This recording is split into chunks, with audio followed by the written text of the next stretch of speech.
একসময় তুমি টের পাবে তোমার আসলে কাউকেই দরকার নেই, কাউকে না। বারবার এলোমেলো হয়ে যাওয়ার পর পৃথিবীর প্রতি এক রাশ অভিমান করে তুমি আস্তে আস্তে নিজেকে নিজেই গুছিয়ে নিতে শিখবে। মানুষকে নিয়ে প্রচন্ড আশা করে সেখান থেকে পাওয়া হতাশাগুলো থেকে তুমি বাঁচতে শিখবে। আজ হোক কাল হোক তুমি শিখবেই।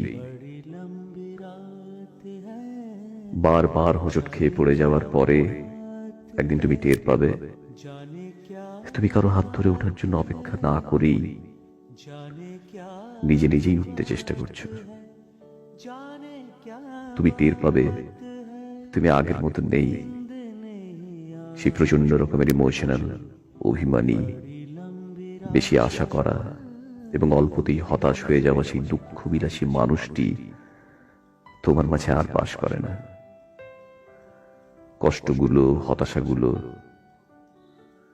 তোমাকে বদলে দিয়ে বোকাশোকা ধরনের সেই তুমি একদিন ডোন্ট কেয়ার ধরনের স্মার্ট তুমি হয়ে যাবে। সেদিন তোমাকে প্রতিনিয়ত কষ্ট দেওয়া, হতাশ করে দেওয়া কিংবা ধাক্কা দিয়ে ফেলে দেওয়া মানুষগুলো ভীষণভাবে চমকে যাবে। কেউ কেউ ফিরেও আসতে চাইবে তোমার কাছে।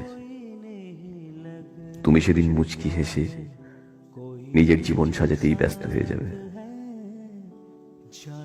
এই ব্যস্ততা তোমার একারই, অন্য কাউকেই এই ব্যস্ততার ভাগ বা ভালোবাসা কোনোটাই দেওয়া যাবে না, একদম দেওয়া যাবে না।